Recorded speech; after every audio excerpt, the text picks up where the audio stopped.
So, Mark, did you see that the Housekeeping Olympics are back? We had mopping competitions, buffer pad throwing, and of course, making the beds. Did you see how fast they were making those beds, man? No wonder they missed the bed bugs. The first time I saw it, I had Twitter at 2x, so they were really doing it fast. That's what she said.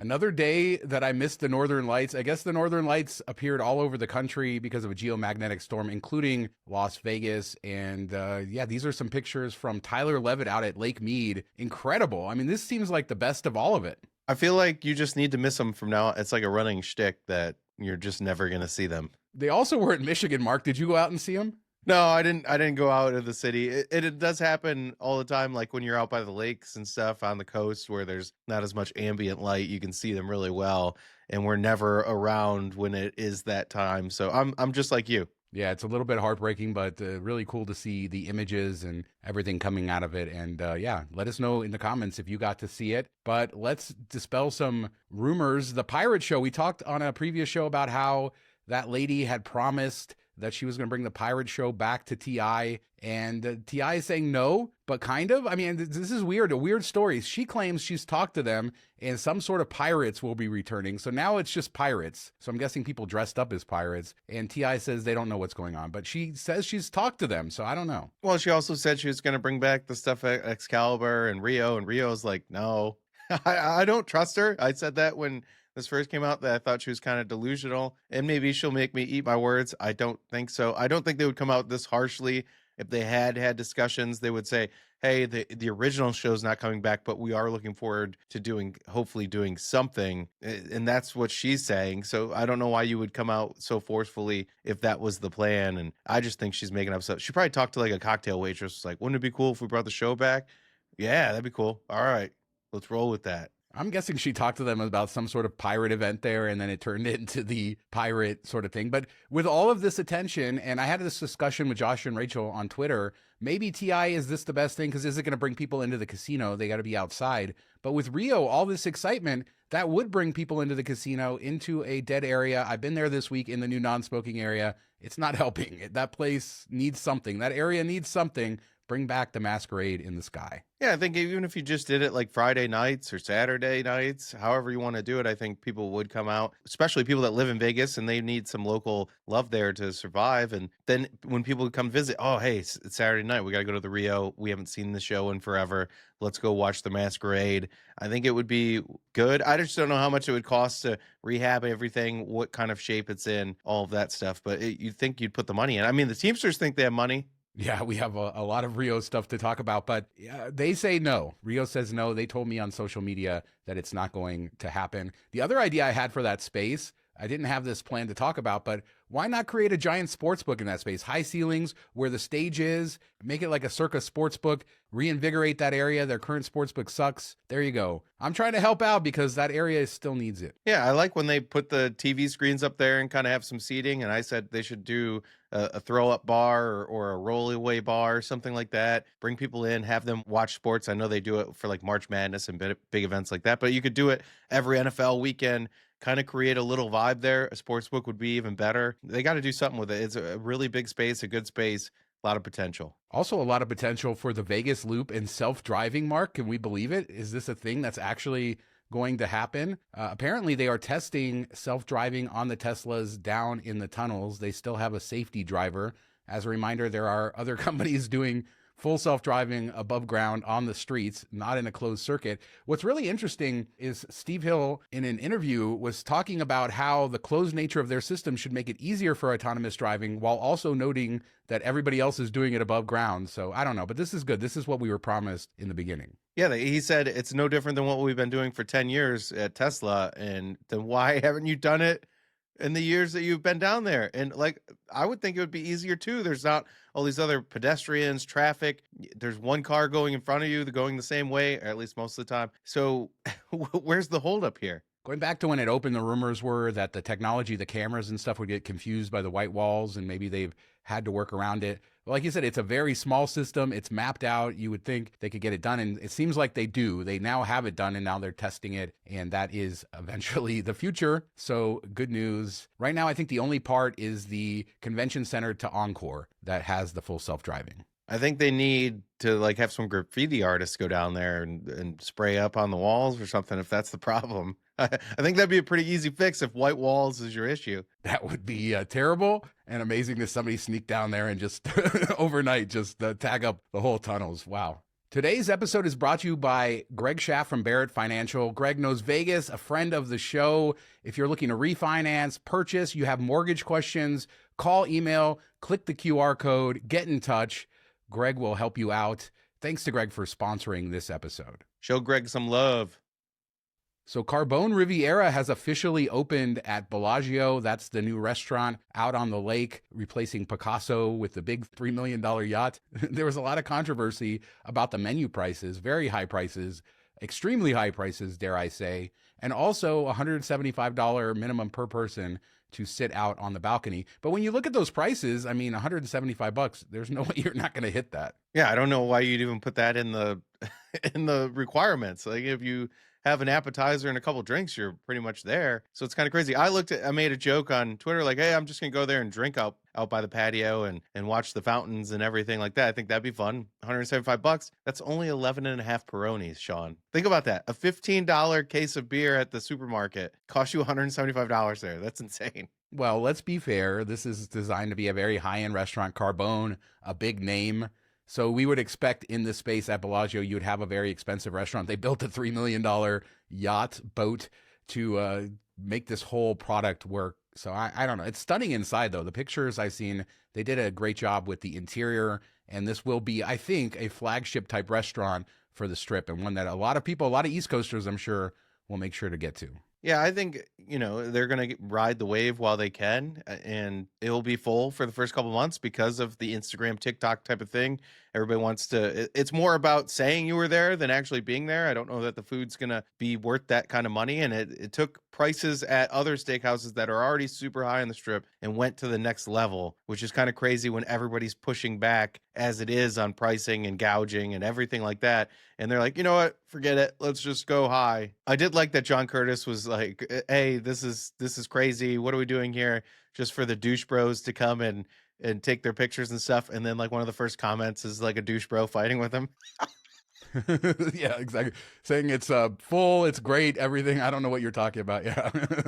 So let's stay on restaurants and talk about the top 100 independent restaurants in the country. 7 of them are in Las Vegas. This list is from Restaurant Business Online, and they look at total gross, average check, how many covers and meals that you're served over the year. I think it's kind of a surprise as to what would be the top Vegas restaurant. It ranks 16th in the country, and that is Top of the World Steakhouse at the Strat, over $25 million in revenue, $135 average check, 190,000 plus meals served. Yeah, I was floored when I saw this. I did not expect it at all. I wouldn't even have thought it would make the list. I know it's well received and highly thought of. I just didn't think they would churn through enough people to make it that high. It's kind of crazy. Also crazy, the Cafe Americanos at Caesars in Paris, Las Vegas, 24 and 41. What? Barry's Downtown Prime at Circa, number 42. And then Beauty in Essex comes in at 59. Cabo Wabo at the Miracle Mile Shops, number 80.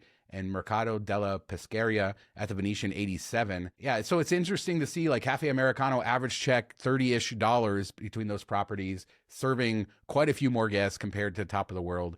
But I guess this is why Vici bought Strat, was just for this. When you talk about Olive Garden and New York City being like super busy and the busiest Olive Garden or whatever, it makes more sense why Cafe Americano is so big. Yeah, but there's a lot of restaurants in town, a lot of expensive restaurants, a lot of fancy restaurants, a lot of famous restaurants.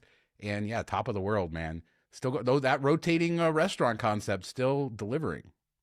One of the few left. You got to respect it. Had you ever heard of this story of the longest craps roll in history? I saw this article on casino.org. I think it happened in 2009. And this grandma rolled for 4 hours and 18 minutes, 154 rolls in a row without losing. And I guess we don't know how much she won. That was never disclosed. And can you imagine that? The odds in doing that are 1 in 1.56 trillion. I know I saw somebody comment that they went to the casino like a week later and people were talking about it and people were fighting trying to get on that table, and somebody bought in for $300 at the beginning and he claims, I think, walked with like $30,000.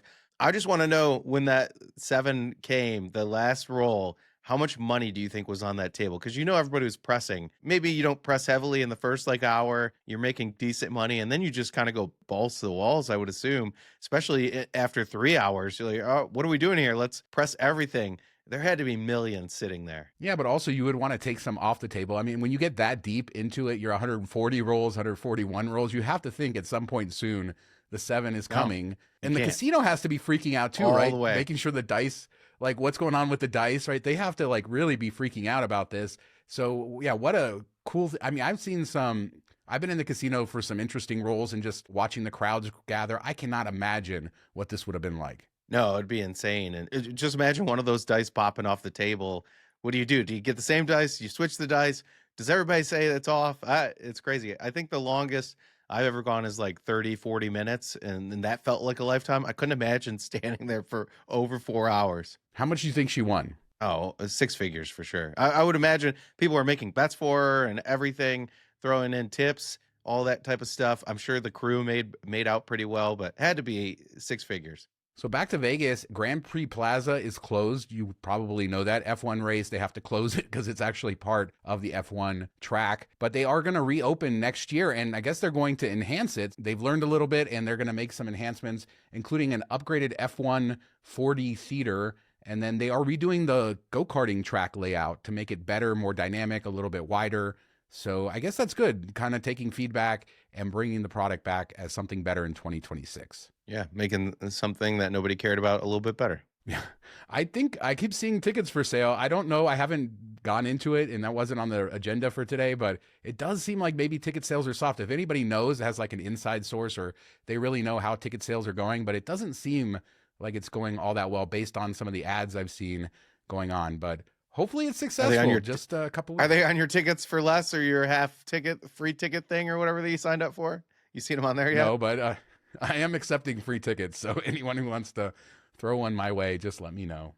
As we grow the show, we're looking for local partners, advertisers, high quality businesses to partner with, reach our dedicated audience. Inquire, the email's down below. We'd love to work with you. Hollywood 2.0 will not give up on Las Vegas or Nevada in general. We've seen the bill that all the tax credits they're looking for, that has failed several times. But Governor Lombardo to the rescue. He's bringing back the lawmakers for a special assembly, a special session. And the way it works in Nevada is they have these 120-day sessions, because the idea was with the Constitution that every lawmaker is also a citizen, so they have normal jobs. They're not expected to do this as a full-time job. Well, he's bringing them back, saying he wants to pass a new crime bill, some other stuff, but mostly Hollywood 2.0.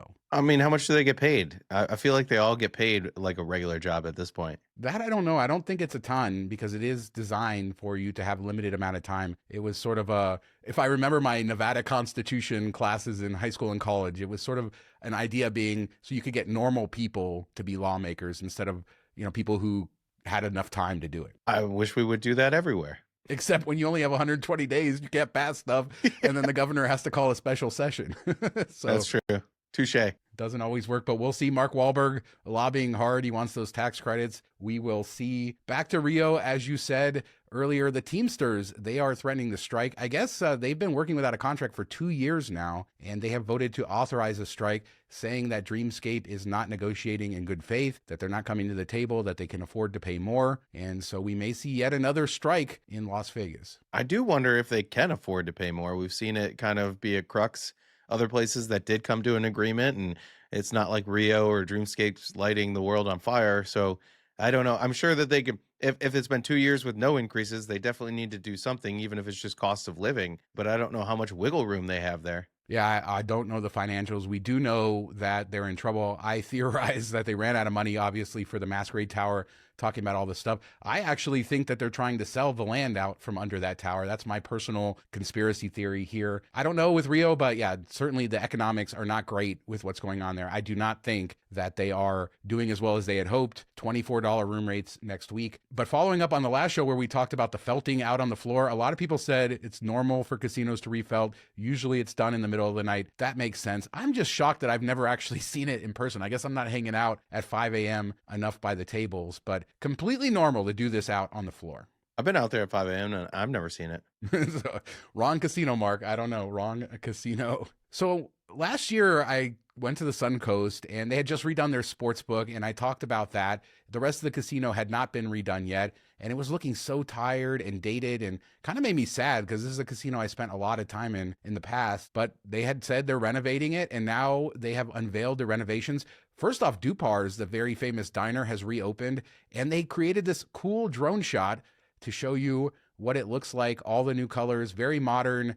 It's weird that they start upstairs with the whole airport moving walkway area, but other than that, it's great. Yeah, I don't get why do you need to show that? Oh, maybe so people don't have to walk on that hallway. Hey, we actually have working moving walkways here at this part of Vegas. I don't know, but it does look nice. It looks refreshed. It looks lighter. I really like the carpet in the bingo area. That place looks massive, really well done. So I think if you like bingo, I think this will be a good spot for you. I didn't see a jerky room next door, though. They're missing that. Yeah, they don't have anything on Plaza. No jerky next door. I think it's great. The bingo room used to be upstairs where the whole airport moving walkway thing is. They did a good job moving it down there. The colors are really nice. They delivered. They really need to in an era where Red Rock is very popular in Summerlin, and then JW Marriott has done some renovations, and they needed to keep it up there. Also a great sports book, which again, I talked about last year. A nice modern product. This is a great upgrade for Summerlin casinos. Yeah, I like the center bar looks really nice. Everything looks as you would hope in this day and age. It's getting towards the end of the year, which means people are trying to earn their tier credits in order to qualify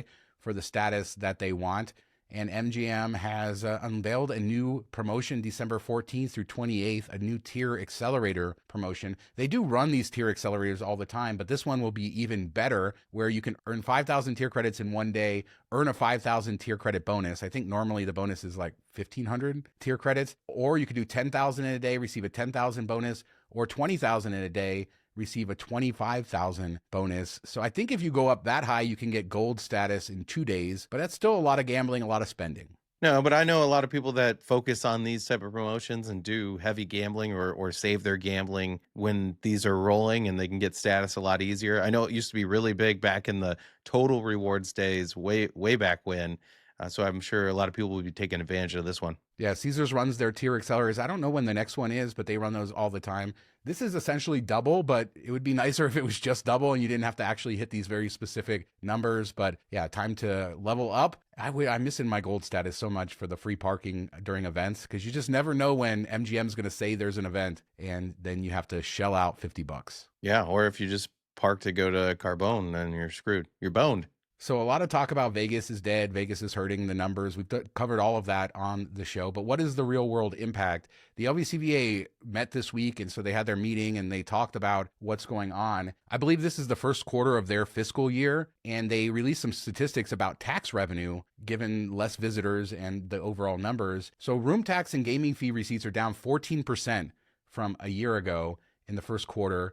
And so that means $73.9 million in revenue less than we had a year ago. Yeah, that's a big number. And when you look at it like that, it's stark contrast. We've been seeing month by month, it's 5%, 6%, 2%. It doesn't seem all that bad. But when you look at this, that's a huge number. Yeah, and the fall, we're seeing how it goes. But it's just a reminder, we have low taxes here. We rely heavily on the tourism industry to subsidize everything, to pay a lot of stuff, not just to fund the LVCVA, but to fund, stadiums, of which we're on the hook if we don't do that, to fund all kinds of services. And that's a huge decline. A couple other interesting tidbits. Las Vegas Convention Center space rentals were down 9%, and Monorail fare box receipts off 13%. So we've talked in the last couple of years about the resurgence of the monorail since the LVCVA bought it, how successful it's been, how it's making money, and even it has been hurt significantly by this downturn. I know when I was there earlier this year, the line was out the door into the parking lot at MGM. So I'm kind of surprised to see it that far down. And maybe people aren't playing My Vegas enough anymore, Sean. Get those 2-for-1 tickets. I think it really has to do with conventions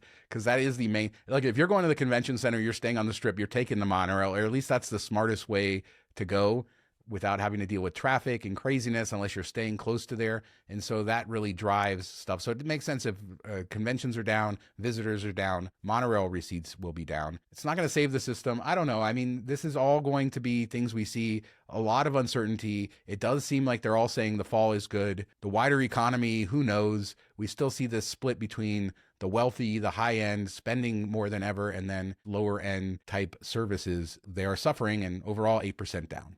Don't worry, Sean. Carbone's here to save the day. They will single-handedly bring back all the money. $25 minimum spend at a time. That is a good place to start if you want to raise tax revenues. I'm really interested to hear everybody out there if they're excited for that restaurant, if they want to go, if they're excited for the yacht, or is this just really a high-end thing that most people are never going to do when they go to Las Vegas? So chime in on that, on the tax revenue, those sorts of numbers, Suncoast and their renovation. Hollywood 2.0, or is it going to happen this time? Are they actually going to get it passed this year? Leave a comment. We do 2 shows a week, Tuesdays and Fridays, and we'll be back in a couple days with another show. Thanks so much for watching. Talk to you next time. They just need to tax the douche bros double. Fix it. Have a good weekend, everybody.